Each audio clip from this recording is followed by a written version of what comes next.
We have chosen as our life's work to involve ourselves in the lives of others uninvited. And the families we serve are in varying levels of chaos, have experienced significant trauma, and are distrustful of anyone, particularly the government, and more specifically, the Department of Family and Children Services. And yet DFCS is charged with the responsibility of gaining that family's trust and working with that family to rebuild the family. Imagine how difficult that must be. Put yourself in that family's shoes. The state comes in, and at a minimum, they tell you they don't like the way you're raising the children, which we consider to be a fundamental right to raise our children the way we want to raise our children. It's a human right, it's a constitutional right.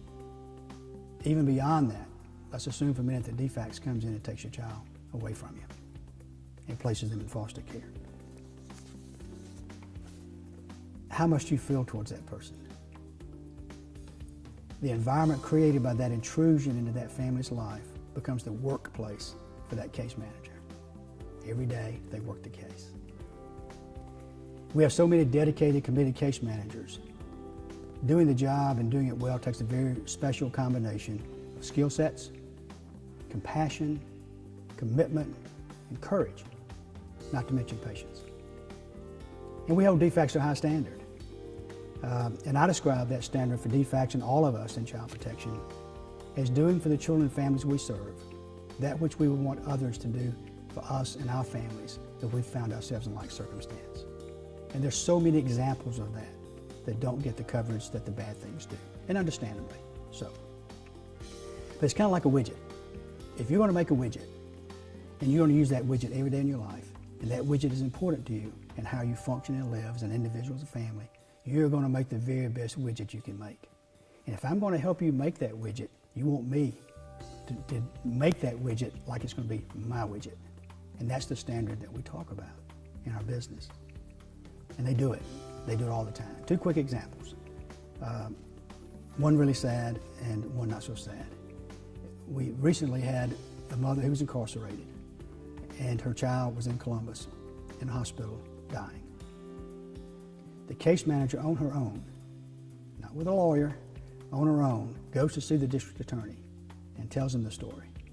Can we get this mother released to go see her child if the child is here before the child dies? That's the second mile. That's going beyond what you have to do, what's in your checklist that DFCS gives you of your job description. We had another case where a mother had developed a really bad relationship with an investigator, again, understandably so, and was not cooperating with the department, would not come to the agency to meet with the case manager to work on the case.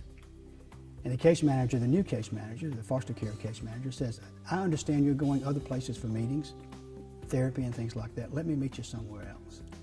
And she didn't have to do that. She could have said, we're going to do it my way or no way, but she didn't. She did an extra thing to make it work. And case managers do this all the time. So I have a phrase that I like to use called passivity equals complicity. And what that means is, if we as a community, individuals, agencies, have the capacity to help DFCS be successful, and we don't do it, we're complicit in the failure if they fail. And if that failure results in a family failing, we're complicit in that failure. It's no different than if we're in a room and you trip someone walking across the room, and I have the ability to catch that person and soften the fall, and don't do in that person's injuries, I'm as responsible for the injury as you are. So we as a community need to come around the agency and support the agency in every way that we can. It can be small ways. There's nothing wrong and a lot right about sending a fruit basket or some cookies to DFCS and saying thank you for the job you did, if that's all we can do. So let's do it.